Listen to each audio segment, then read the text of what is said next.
Doutora, matar criança pra mim é igual matar passarinho. A violência no rosto, seios da face, o estrangulamento ou esganadura e a violência sexual. Então nós estamos lidando com uma pessoa realmente um serial. Eles acabam matando pessoas amarradas, pessoas, enfim, que não sabem por que vão morrer. Essa é a grande verdade. O Orpinelli ficou conhecido como monstro de Rio Claro, São Paulo. A história do Laerte Patrocínio Orpinelli, né, ficou conhecido aí nacionalmente como o monstro de Rio Claro. Suas vítimas, menino e menina. Para ele não tinha essa distinção.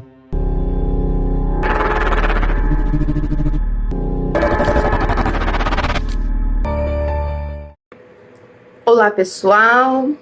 Para você que, assim como eu, gosta do desconhecido, do misterioso e das teorias da conspiração, Lado B é o seu lugar. Esse vídeo é mais do que conveniente para eu também fazer algumas atualizações sobre Ana Sofia. Levantar aqui de novo a hashtag Ana Sofia e todas as crianças que sofrem. Eu combinei com vocês que toda vez que eu tivesse alguma informação nova que eu ia contar. Hoje eu vou falar sobre um caso que é, na minha opinião, o pior de todos os casos que eu já vi. Realmente é chocante. Quando a gente era criança, queria ir brincar na rua, a gente tinha mais liberdade, e os pais não queriam, eles falaram, homem do saco. Vocês lembram disso? Pois é, o homem do saco, o maníaco da bicicleta, o monstro de Rio Claro, Laerte Patrocínio Orpinelli. Esse é o monstro. Por que eu preferi citar o nome dele? Porque esse abominável ceifou a vida de mais de 100 crianças. E para eu falar de cada uma delas, né, eu levaria meses o vídeo. Nascido na cidade de Araras em 1952, ele era o 7º de uma família de 8 irmãos. Sua mãe, Elisa, de acordo com várias testemunhas, afinal, né, a gente já sabe, casos grandes arrolam cerca de centenas de pessoas para dar depoimento. Elas afirmaram que a mãe não gostava e era particularmente cruel com ele. Eu não vou entrar em detalhes, vocês já sabem o que uma mãe que não gosta do filho é capaz de fazer. E isso, claro, fez uma grande diferença na personalidade posterior dele. Vários estudos comprovaram que a psicose é uma patologia com a qual se nasce. Agora, se a pessoa vai se tornar um serial, um pedó, quando crescer, aí já é outra história. Estudos que ainda estão em andamento e que provavelmente nunca vão ser concluídos. Depois de ouvirem essa história, vocês vão entender que a criação, sim, pode fazer toda a diferença na vida adulta de alguém que nasce com essa patologia. Pessoal, antes de vocês virem me perguntar de onde eu tirei isso, eu peço gentilmente vocês deem também uma pesquisada por estudos dessa área, que vocês vão descobrir que são vários. Por que eu pedi isso? Meu canal é novo e eu faço absolutamente tudo sozinha.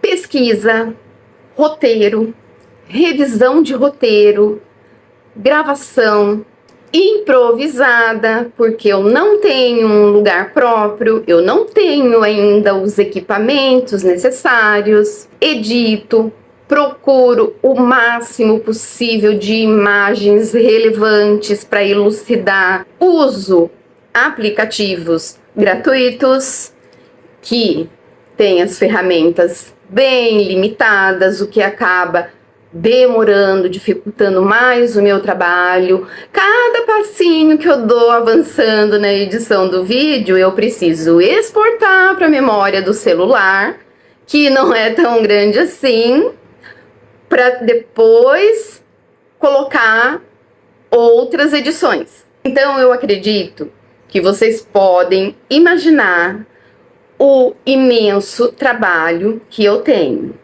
Não estou reclamando, nem choramingando para vocês. Estou amando fazer isso, mas realmente não é fácil. Eu sei que o mais correto seria, na descrição do vídeo, eu colocar todas as fontes. Acontece que eu pesquiso muitas fontes mesmo. Vocês que já me acompanham, conhecem o meu conteúdo, sabem que eu não gosto de encheção de linguiça, eu não gosto de ficar repetindo a mesma coisa. Os meus vídeos acabam saindo longos porque eu procuro dar para vocês o máximo de informação que eu conseguir. E também vocês já perceberam que eu gosto de dar a minha opinião e gosto de ouvir a de vocês também. Às vezes, quando eu estou exportando um vídeo, dependendo do tipo de efeito que eu já coloquei, ele leva horas, porque fica pesadíssimo. E eu acabo não podendo nem usar o celular para outra coisa. Ele fica lá, quietinho, para os meus vídeos, que hoje são as coisas que mais têm alegrado minha vida. Mesmo sendo casos horríveis, como eu disse, já que não podemos fazer nada por crianças que ficaram no passado, que possamos fazer pelas que vêm aí à frente. Acho que já deu para entender, né, pessoal? Fica bem difícil mesmo colocar o link de todas as fontes. Vocês também já devem saber que a plataforma é bastante séria, é bastante rígida com esse segmento que eu escolhi, e eles não permitiriam que eu falasse baboseiras aqui. Também não é a minha intenção ludibriar ninguém, porque se eu tivesse aqui para contar histórias, eu escolheria um modelo mais fácil de canal, que seria o de narrar livros. Mas não é isso que eu quero. Eu de verdade quero um mundo melhor. Eu acho que vocês conseguiram ter uma ideia do esforço que eu faço para cada vídeo entregar o melhor para vocês. Porque vocês são de verdade as pessoas que mais importam aqui. Quem sou eu aqui no lado B sem vocês? Uma pessoa matraqueando sozinha. Então, eu procuro fazer o melhor que eu puder. Hoje, melhor que ontem, amanhã, melhor que hoje, né? Para agradar vocês, porque eu preciso demais de vocês. Bom, agora voltando para o caso, eu quero dizer, concluindo, que nem toda pessoa que nasce com a patologia de psicopatia vai ser um criminoso. Antigamente se via muito isso, né? De abuso de crianças no seio da família. Hoje ainda existem, claro, mas bem menos. Também, né? Até a década de 70, as pessoas faziam filho em linha de produção. Parece que disputavam né? Qual família ia ter mais filho? Ainda bem que hoje em dia as pessoas têm mais consciência, né? E diminuíram aí a produção. Pelo menos a maioria. A situação do nosso mundo, que eu sempre friso, não está pior. Porém, hoje a gente tem conhecimento dos perigos. Eu acho que quem tem muito filho, me desculpe, mas devia ser castrado pela saúde pública. Antes, tinha a desculpa de não conhecer tantas barbaridades. Hoje em dia, elas são esfregadas na nossa cara o tempo todo através das mídias sociais. Então, eu acho que as mães acabavam enlouquecendo com aquele monte de criança. Afinal de contas, criança dá sim trabalho, faz parte da evolução da criança. Então, ser agressiva, causar medo, ou agressivo, né? Causar medo nas crianças para que elas te respeitem, para mim é uma tremenda covardia. Você vai estar subjugando um serzinho que não tem defesa alguma e que sabe por instinto que os pais deveriam amar, proteger e educar, tá? E eu tô falando de criança inocente, porque a partir de uma certa idade, eles acabam ficando até mais espertos do que nós adultos. Aí já não dá para poupar tanto. E na época que se tinha bastante filhos, muitas lavavam as mãos e deixavam o mundão criar. Aí já viu o resultado, né? Na terceira série do ensino fundamental, a professora percebeu que tinha algo de muito errado com o Orpinelli. Ele não se enturmava, estava sempre meio escondido nos cantos, sem contar o rendimento escolar dele, que era mais que péssimo. Quando a professora conversou com os pais, a gente já imagina o que aconteceu. Ele foge de casa, passa dias fora e depois volta como se nada tivesse acontecido e simplesmente abandona os estudos. Quando ele completa 13 anos, essas fugas ficam mais frequentes e ele acaba passando cada vez mais tempo fora. A família interna ele numa clínica psiquiátrica, onde ele fica por 5 anos durante tratamento. A alegação da família para internar o Orpinelli era de alcoolismo, que realmente já era presente na vida dele desde criança. E muitas famílias que tinham pessoas, membros com problemas mentais, não admitiam. Isso também era um tabu, como quando eu conto para vocês histórias assim de sobrenatural, né? Se você falasse que viu alguma coisa era louco, então 1000 vezes você ter um pinguço na família do que uma pessoa com problema mental. Mesmo fora da clínica, ele continuou o tratamento por mais 26 anos. Com 44, ele teve alta médica. Trabalho excepcional desse psiquiatra, né? Pelo prontuário do paciente, ele nunca apresentou agressividade, nunca apresentou desvio de comportamento, quer que sexual, quer qualquer outro tipo de comportamento. Bom, depois de algumas peripécias que ele passou, ele se relacionou com uma mulher bem mais velha, ela tinha 62 anos, ficou morando com ela por 2 anos, e daí ele ganhou as ruas, se tornou andarilho.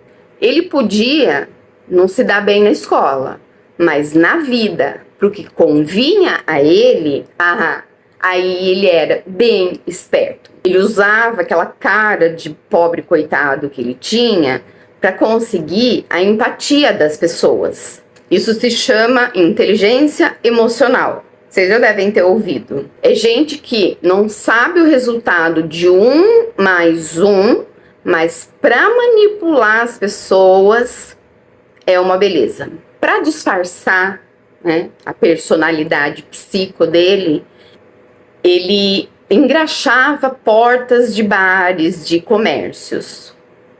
O que, além de ajudar ele a ganhar algum dinheiro, ajudava ele a observar o território de caça.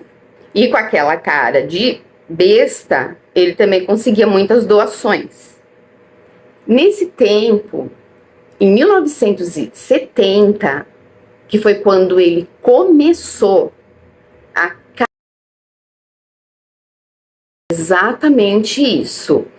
As crianças já eram alertadas pelos pais para não conversar com estranhos, para não aceitar nada de estranhos. Então, o que Orpinelli fazia? Escolhia a presa, fazia a amizade com a família e deixava de ser um estranho. Para as crianças, ele agora era amigo da família. Assim, ele conseguia atrair as crianças para longe, para lugares ermos, oferecendo doces, brinquedos. Nessa época, só se ganhava presente em datas especiais. Então, você imagina a alegria de uma criança, principalmente humilde, em ganhar doce e brinquedo. Ele ia levando as crianças no papo, algumas ele conta que colocava no cano da bicicleta, por isso um dos codinomes dele é Maníaco da Bicicleta. Gente, agora vai começar a ficar um pouquinho pesado. Quem tiver sensibilidade com esses assuntos, procura outro vídeo. Claro, né, eu quero que meu canal cresça, mas não com o mal-estar de vocês.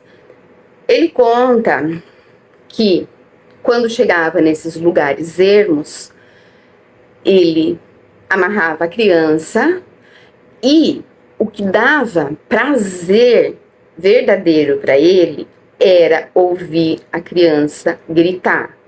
Fosse de medo, fosse de dor, ele só conseguia ter dessa maneira. Enquanto a criança estava gritando, chorando, ele se tocava e conseguia chegar no seu objetivo. E quando isso acontecia, normalmente a criança já tinha partido. Se não tinha, ele dava um jeito de acabar com aquilo. As vítimas dele, todas, estavam com os seios da face destruídos, praticamente desfiguradas. Normalmente, com a própria mão. Ele era corpulento, alto, então era forte. E ele mesmo fala que o que ele gostava era de dar socos, pescoço. Só que algumas eram muito resistentes. Aí ele acabava apelando para pedra, madeira. Algumas das vítimas, ele chegava até a ingerir o fluido. Vocês sabem do que eu estou falando. Quando ele foi preso, ele tinha muita coisa para falar. Mas uma das coisas que mais me horrorizou foi quando a delegada / heroína, e vocês já vão entender por quê, perguntou para ele por que ele fazia isso. E ele disse que era como matar passarinho. Aí ela perguntou, e quantos passarinhos você já matou? E ele, na maior naturalidade, respondeu que parou de contar depois que passou de 100. Aquela velha história. Ele disse que quando ele bebia, que o coisa ruim entrava no corpo dele, que obrigava ele a fazer essas coisas. Eu ouço tanto isso que eu tô até começando a cogitar a hipótese de acreditar. Porque fica mais fácil de engolir isso do que um ser humano cometer tal atrocidade. É que quando a gente bebe, tem esses problemas aí, que eu tenho esses problemas na cabeça, precisa de uma internação, eu bebo alguma coisa, então tem ataque aqueles problemas, né? Ataque, espírito mal na gente aí, então. Então, em 1970, na cidade de Bauru, houve um crime bárbaro, hediondo, que chocou a cidade e a região, que foi da menina Mara Lúcia, de 9 anos. Essa menina sofreu tanto que até hoje se fala nesse caso. Tempos depois, ele voltou para Bauru, fez uma outra vítima, um menino dessa vez, no banheiro da rodoviária, com o mesmo modus operandi. O próprio Orpinelli conta que a sua primeira vítima foi uma menina na cidade de Bauru. Só que mesmo vendo a foto, ele falou que não se recordava. Mas não há dúvidas de que foi ele. Ele estava na cidade, era o modus operandi dele, e algo desse tipo só aconteceu anos depois, né, com o menino. No interrogatório, né, os policiais falaram para ele sobre o crime, e ele falou que, apesar de não lembrar, provavelmente tinha sido ele sim. A delegada Sueli Isler já tinha trabalhado em Rio Claro, onde ele é conhecido, né, como Monstro de Rio Claro, que foi onde ele foi pego, enfim, vocês vão entender no decorrer da história.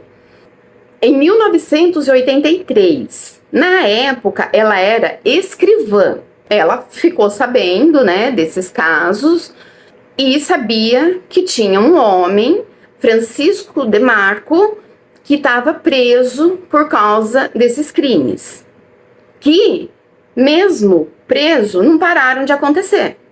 E ela achou estranho, obviamente, que mais ninguém tivesse notado isso, ou simplesmente não se importava. Desde que eu comecei a me interessar por criminalística, mudei completamente a minha visão a respeito da pena capital.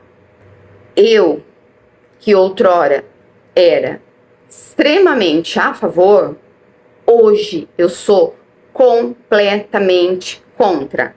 Eu já falei para vocês em outros vídeos sobre o Innocent Project, que já tirou milhares de inocentes do corredor da morte.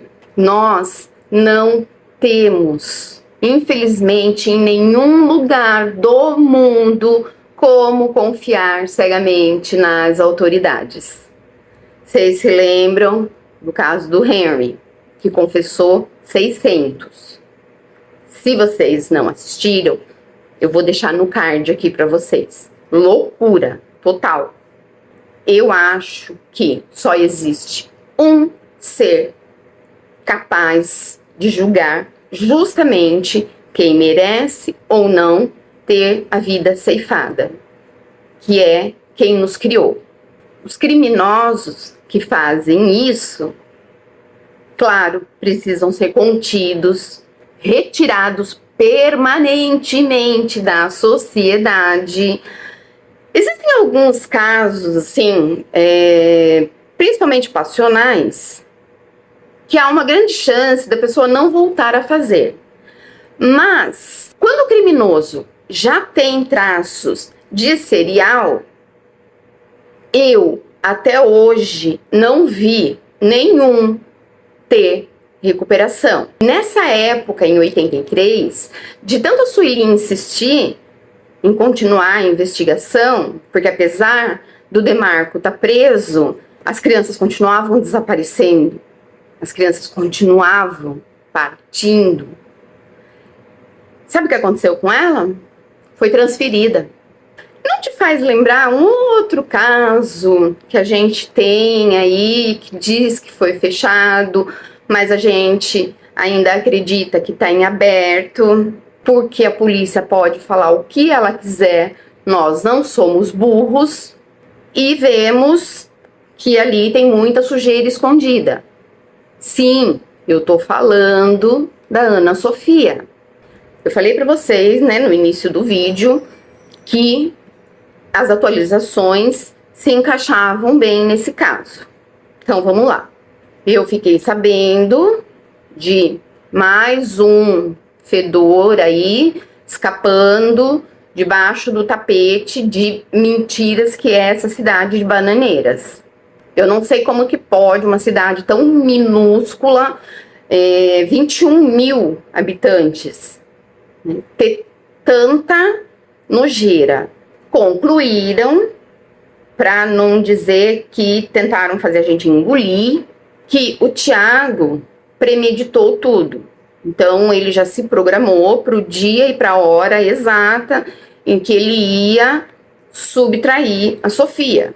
Para isso, então, com certeza, ele tinha a agenda da família da amiguinha dela, né? Então, ele sabia que naquele dia ela ia lá, a amiguinha não ia poder brincar e ele ia poder fazer o que disseram que ele fez. Olha até onde chega o desdém deles por nós, achando que somos imbecis. Será que a água que algumas pessoas lá de Bananeiras está bebendo está contaminada? Aqui no Sudeste, eu sempre ouvi falar que as partes mais altas do país eram quase que um país à parte. Até as leis funcionam diferente. Aqui, o que é considerado fedor, lá é considerado tradição, digamos assim. Meninas de 12, 13 anos, elas são influenciadas, às vezes até empurradas, para se relacionar com homens mais velhos. E claro, de preferência, que possa dar uma boa vida para ela e para a família. Sabe, gente, eu sei que é uma situação muito, muito, muito complexa. Em lugares ainda provincianos, não se encontra muita opção de trabalho para as mulheres. Apesar de nós sermos extremamente competentes, tá aí a doutora Sueli Isler, que vocês já vão entender porque eu chamo ela de heroína, para provar o quanto a gente é capaz. Acontece que, embora a gente busque a igualdade, nós não somos tão iguais assim. E trabalho braçal para a mulher é praticamente impossível. Claro que existem umas exceções, tem umas mulheres aí que têm uma genética inacreditável que dá baile em qualquer homem de força, mas na maioria não. Portanto, eu volto a dizer, não tô julgando a conduta de ninguém. Quem sou eu para fazer isso? A minha esperança é que nós, YouTubers, que temos um pouco mais de liberdade para falar sobre as coisas, consigamos com a nossa união expor essa situação horrenda e mostrar para as autoridades de lá que a gente tá vendo e que eles cumpram a obrigação deles de estudar uma forma de acabar com isso, porque isso cabe a eles. Afinal de contas, pelo menos eu estudei na escola que o feudalismo já tinha sido extinto. Tá, gente? Deixando claro que eu não julgo as famílias, sim as autoridades. Então, por favor, a quem não serve a carapuça, não vista, porque eu não tô generalizando. Eu tô falando isso daqui para as pessoas e para as autoridades que são coniventes com o desaparecimento dessas crianças, seja por tráfico humano, seja por tráfico sexual, seja por seriais pedó, como é o caso que eu estou contando hoje, incluindo o escândalo de Marajó. E aparentemente já colocaram panos quentes em cima e não está mais se falando nada. Por isso eu disse no outro vídeo que a Ana Sofia é uma espécie de porta-voz sem voz. Mas quando a gente fala dela, a gente não fala só dela. Vamos lá, que eu vou contar o fedor para vocês. Em junho de 2023, quando a Ana Sofia desapareceu e um pouquinho depois desapareceu o Thiago, foi dito pelas autoridades para o Brasil inteiro que eles eram os 2 únicos indivíduos da cidade desaparecidos. Porém, agora eu soube do Rafael Augusto, um rapaz de 34 anos, com 4 filhos, que, pelo que algumas fontes contam, tinha uma tendência depressiva e às vezes falava da vontade dele de ir embora. A sua mãe de um adulto de 34 anos, foi até a TV pedir aos prantos, ela implorou para que quem tivesse qualquer notícia entrasse em contato, porque ela estava desesperada, não sabia mais o que fazer. Ela se dedicou, ela lutou, correu atrás. Olha, Rafael Augusto tem 34 anos. Cadê a mãe dele ou é a avó que tá ali? Tá desaparecido aqui, ó. O filho dela, esse aqui, ó. Olha, gente. Desaparecido. Eles saiu de casa quando, hein? No dia 6 de junho, Samuca. E por que a senhora só veio agora, Eu já estive aqui. Já esteve aqui? Já estive aqui, já. Que ele surtou, que ele foi pra algum lugar e surtou. Agora, ele surtou, já vai quase 6 meses, né? É. E não aparece, ninguém vê ele em lugar nenhum. Ninguém dá notícias alguma. Sabe?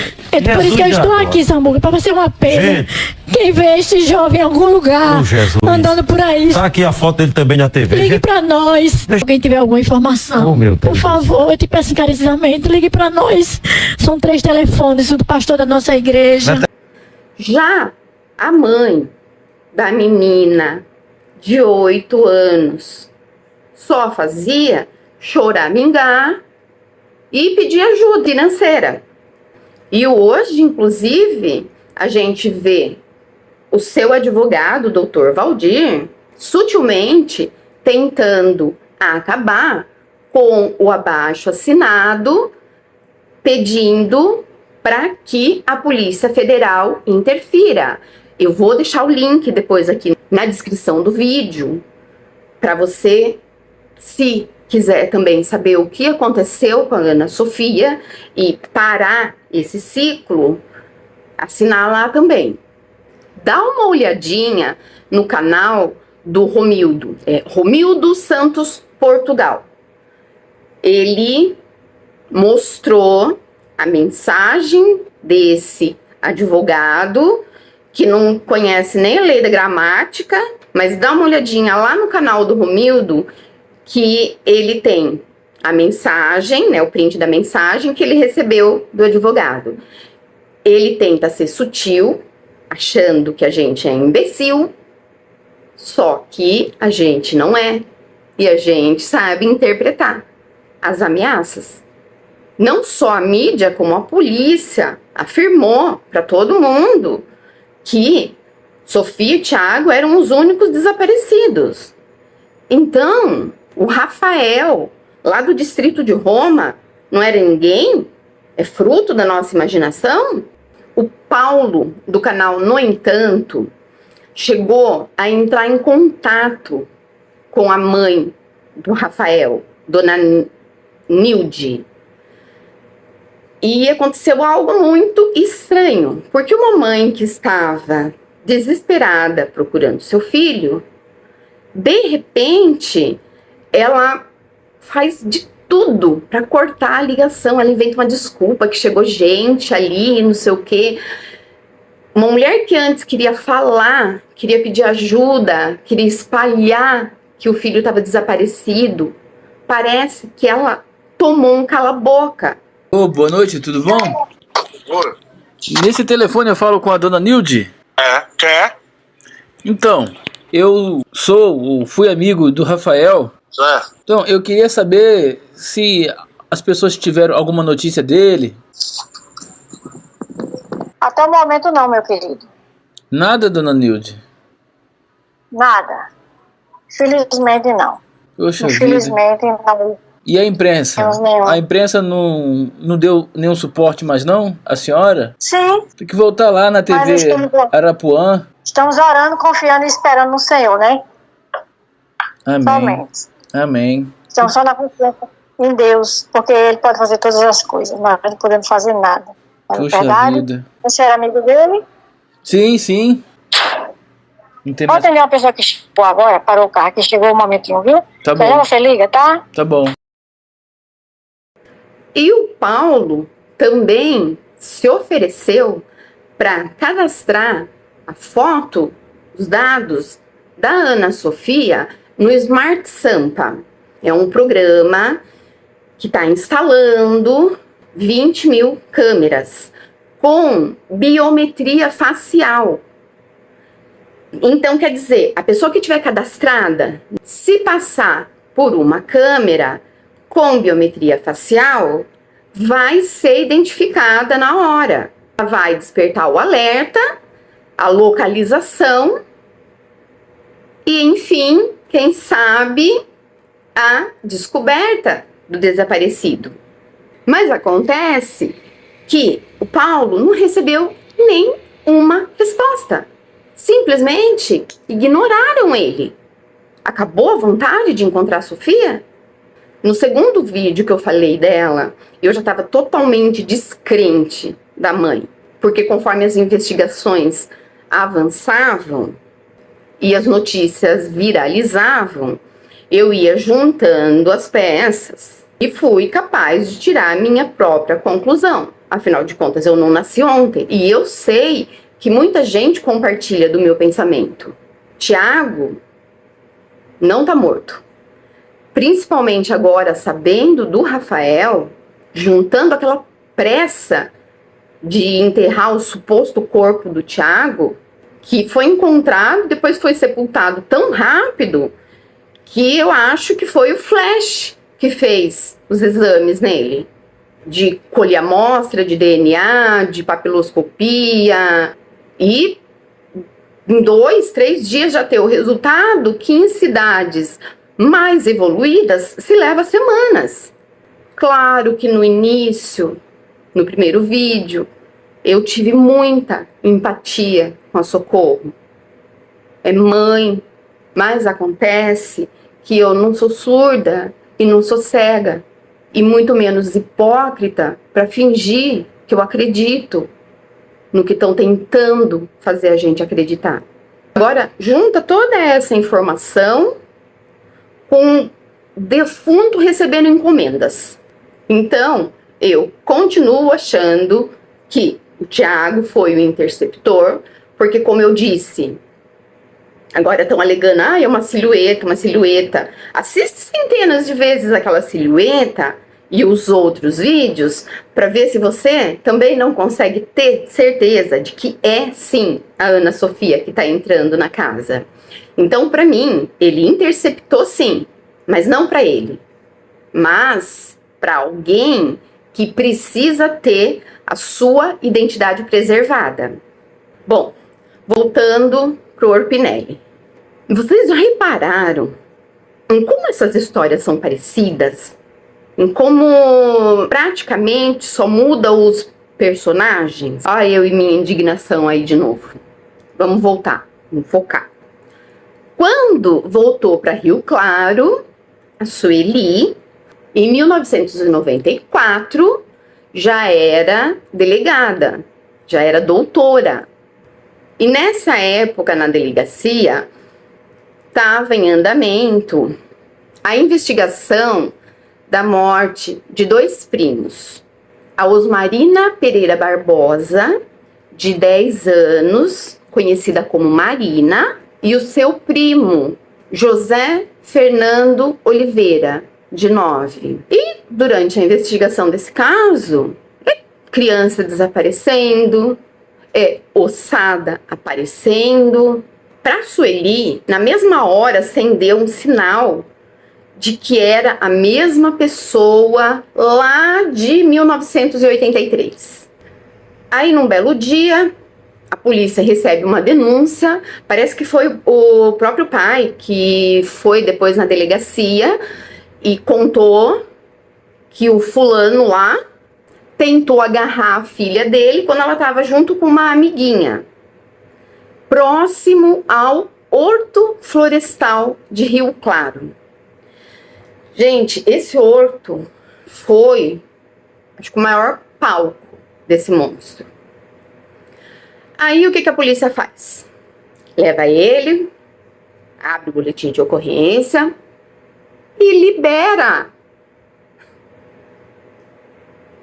Mesmo com tanta criança desaparecendo, com criança sendo morta, ao invés de investigarem, não. Faz lá um boletim de ocorrência e tchau. E fora a coincidência. As crianças de 83 desapareceram na época em que ele estava na cidade. Começa a desaparecer criança de novo quando ele está na cidade.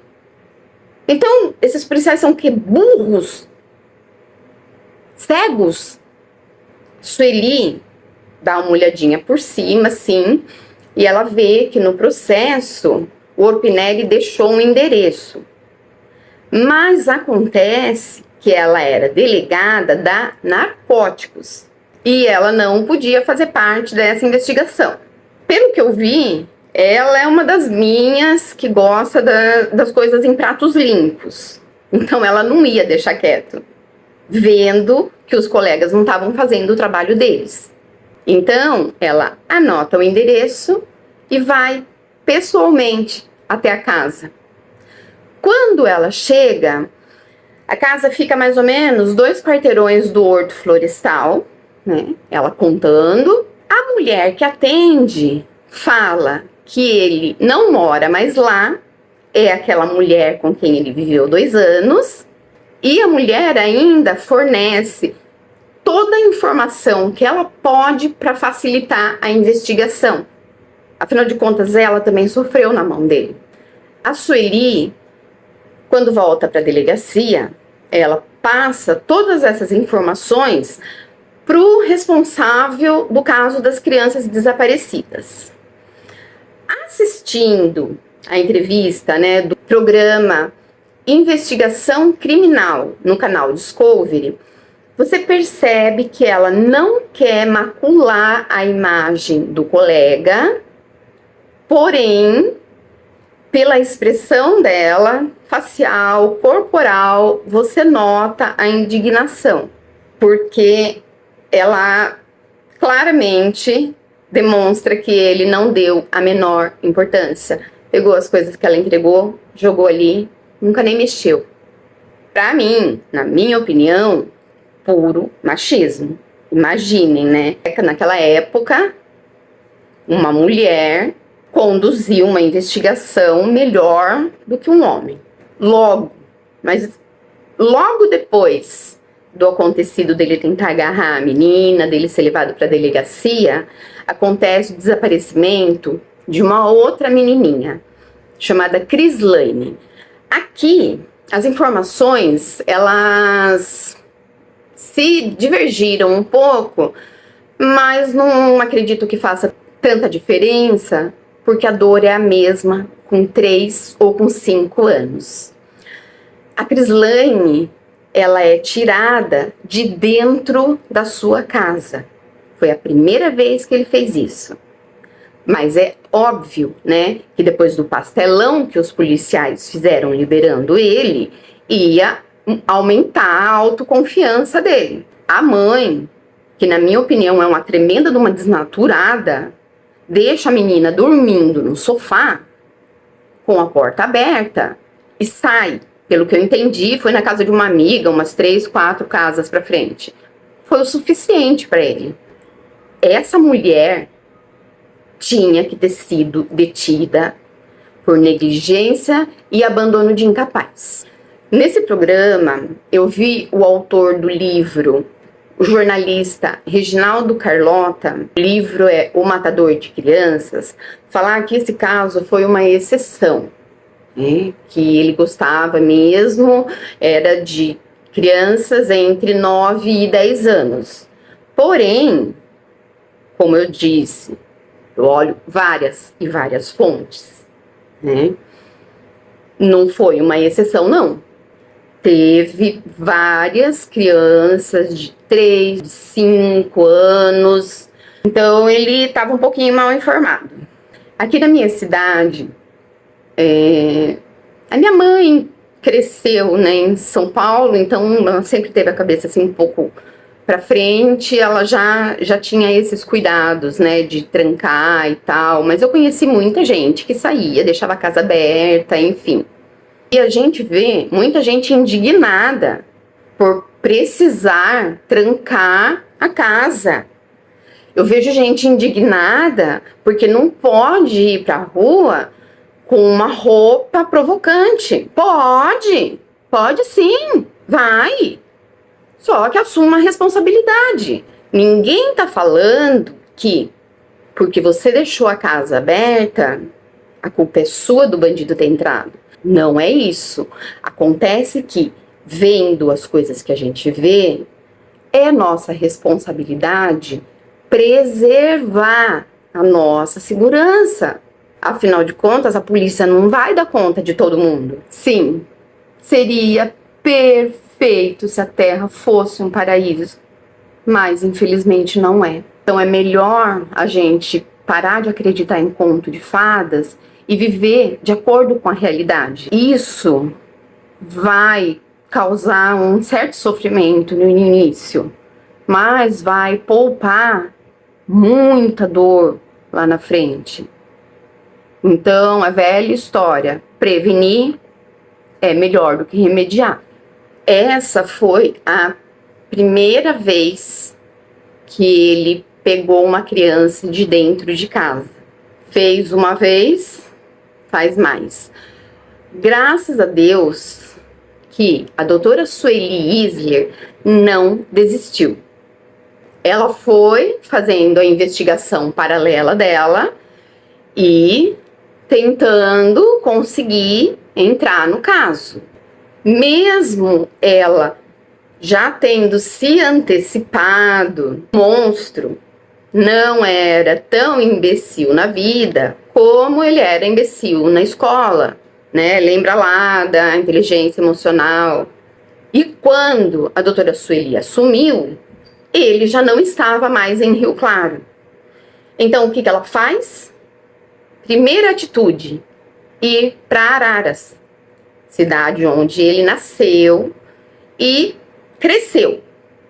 Lá, ela consegue conversar com a irmã do Orpinelli, que é uma pessoa muito simples. Vocês, né, vão ver nos trechos aí também que ele também praticamente não sabe nem falar, mas quando convém. A irmã dele contou que quando ele foi internado lá na clínica psiquiátrica, foi por causa do falecimento de um irmão. Mas acontece que ela conseguiu enrolar e não deixou claro.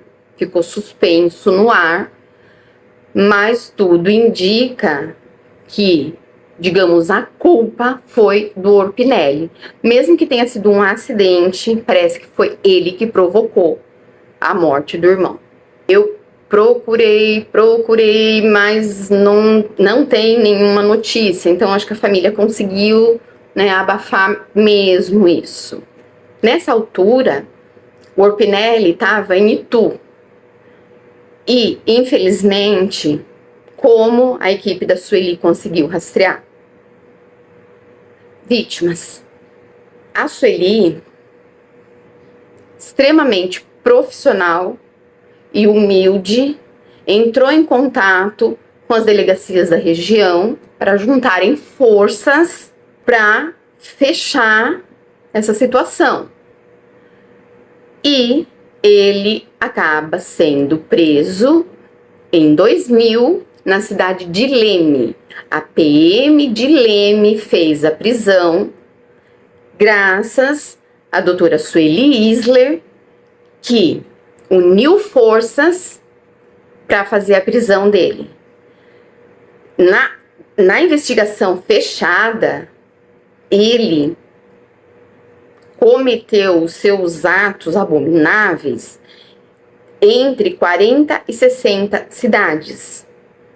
Sabe-se disso porque ele tinha uma espécie de diário do mal, onde ele anotava cidades, datas, nomes.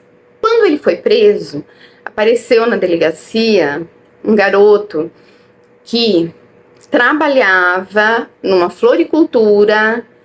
Essa floricultura se chamava Vila Paulista. Ficava bem perto do Horto Florestal. E ele foi lá para contar que o Orpinelli tentou agarrar ele. Como ele trabalhava na floricultura, ele estava mexendo lá com as plantas e ele estava com uma ferramenta. Ele conseguiu se defender com essa ferramenta e ele contou para a delegada que feriu as costas dele. E depois foram examinar, realmente tinha cicatriz. Aliás, né, antigamente, inclusive eu comecei a trabalhar bem cedo. Vejam bem, gente, eu não estou falando de exploração infantil, mas a criança que ela tem alguma responsabilidade que é dada a ela tem a tendência de ser uma criança mais forte. Responsabilidade, um pouco de disciplina só fazem bem. O julgamento do Orpinelli começa e termina em 2001. A prova mais colaborativa era, obviamente, aquele caderninho. E mesmo assim, ele foi condenado por 10 homicídios. 10. Pelo que eu entendi, só aqueles que ele levou a polícia e conseguiram encontrar a ossada. Para você ver o tamanho da cara de pau dele, ele falou que se não há corpo, não há crime. Depois da Elisa Samúdio, isso daí deu uma mudadinha, mas infelizmente antes era assim mesmo. Ele disse que não podia fazer nada porque do resto ele não lembrava. Gente, fala se não dá vontade de dar um soco na cara de uma criatura dessas. Ele foi condenado por 10 homicídios, pegou uma sentença de 100 anos, foi enviado para a prisão de Iaras, faleceu em 3 de janeiro de 2013, com 60, 61 anos, de causas naturais. Depois de ter cumprido 13 anos da sentença de 100 que ele tinha pego. Aquele outro homem, o Francisco Demarco, que estava preso no lugar dele, o chefe, né, da polícia regional, depois de ter uma reunião com a Sueli, porque ela também não esqueceu dele, foi atrás do Demarco, conseguiu encontrar, ele estava lá tranquilinho, e ele falou que ele sempre teve certeza de que algum dia alguém ia aparecer e ia tirar ele dali, porque ele sabia que ele não tinha machucado as crianças.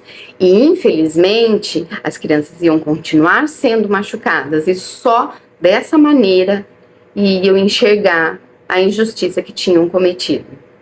Aí eu não sei se é injustiça, se é preguiça, olha, eu não sei nem o que falar desses policiais. Pior ainda foi aquele para quem ela entregou todas aquelas informações para ajudar a investigação, e ele, por ego, né, por ser muito machão e não precisar da ajuda de uma mulher, Com isso, ele permitiu 17 anos de maldades com as crianças.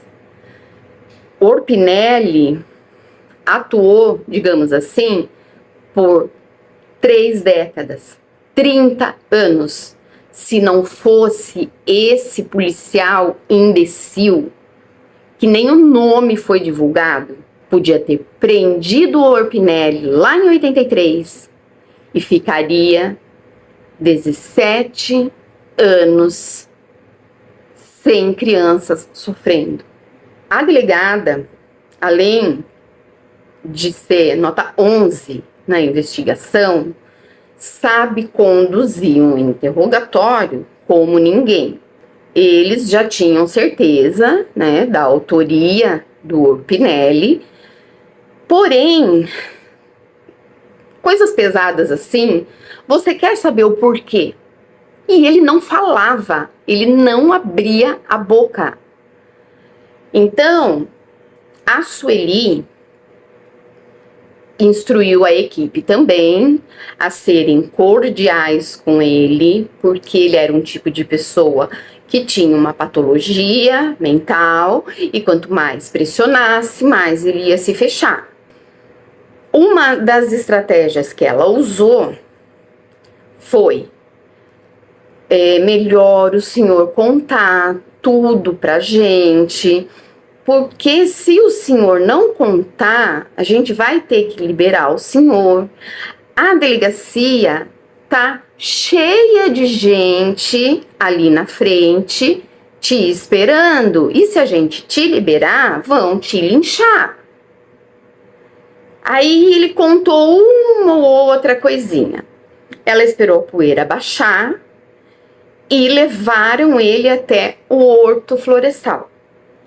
Ele conseguiu ajudar a encontrar, né, várias ossadas, mas mesmo assim, bastante evasivo, quase não falava. Quando eles voltaram um dia do horto florestal, estava na delegacia o pai de uma das vítimas dele, o pai do Anderson.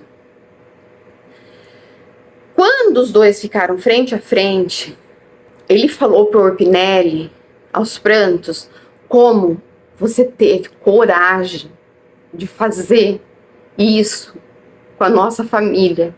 Como você teve coragem de fazer isso com meu filho.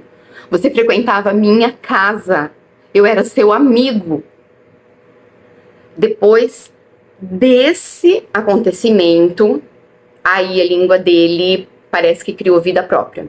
A Sueli chega a procurar o antigo psiquiatra dele, porque mais não, né? Tanto quanto prender esse tipo de gente, é importante você conseguir entender, que é o que os perfiladores do FBI procuram fazer. É um trabalho de tentar fazer o perfil do criminoso para se adiantar e pegá-lo antes que ele cometa mais crimes. Porque é claro que pelo menos um tem que acontecer, senão você não vai adivinhar, né? Não tá escrito na testa lá da criatura que ela nasceu psico e sofreu um monte de abuso na infância. Gente, eu escutei horas e horas de interrogatório. Eu garanto para vocês que não convém contar para vocês. Eu já citei, né, o tempo, seria um vídeo assim de meses, e sem contar o psicológico, né, que não tem como você escutar aquela coisa, aquele lixo falando e ficar com o seu emocional inabalado. Por que criança? É mais fácil, né? É mais simples, né? É mais assim, humilde, né? Simplicidade, né? Não tem nada, né? É assim, simples, bobinha, né? Se ilude. Eu acho que alguém pode ter pegado esse menino e levado embora. Talvez ele até, esse assassino pegou o menino e levou para o lugar. Mas esse menino pode ter conseguido escapar, sair dali no asfalto, perto do posto caçador. Alguém de muito longe passado, pegado o menino e levado. Já antes de acontecer esse fato, né, dele desaparecer, ele estava comentando comigo, né? Mãe, eu agora não vou mais estudar com a tia Rose, né? Porque ele gostava muito da professora dele. Ele adorava ela. Então, daí ele falou assim, mãe, será que eu pego uma professora boa igual a tia Rose? Eu falei, olha, filho, se você se comportar bem como você se comportava com ela, não vai ter professora ruim pra você, filho. Claro que você vai arrumar uma boa igualzinha a ela. Ainda ele falou e escorria lá do olhinho. Eu tô muito saudade dele. Então, por hoje chega. Eu vou ficando por aqui. Mas é, sem sombra de dúvidas, o pior caso que eu já vi, que eu já estudei. Antes de conhecer o caso Orpinelli, o homem que eu mais odiava e abominava era o BTK, justamente por ele não ter piedade de criança. Mas se você colocar numa balança o BTK e o Orpinelli, nossa, não tem nem o que falar. Culpa de uma polícia incompetente, machista, que se tivesse agido de forma correta, teria evitado dezenas e dezenas, porque não dá para contar. Realmente foram mais de 100. Só que chega uma hora que aquele caderninho acaba e os anos de liberdade dele continuam. Bauru, Rio Claro, não são exatamente, né, na minha região, porém eu tenho, né, parentes. Então, se você é de uma dessas cidades por onde esse lixo de ser humano passou e tiver alguma história assim para contar, conta aqui pra gente, compartilha com a gente. Obrigada de novo por vocês ficarem aqui comigo. Peço desculpa pelo vídeo comprido, mas me justificando é porque eu tentei fazer o melhor, né? E como sempre, né, eu esqueço. Like pra mim, por favor. Se inscreve, compartilha, comenta. Eu quero muito que o meu canal cresça, poder produzir coisas melhores para vocês. Enfim, eu conto com vocês, tá? Obrigada.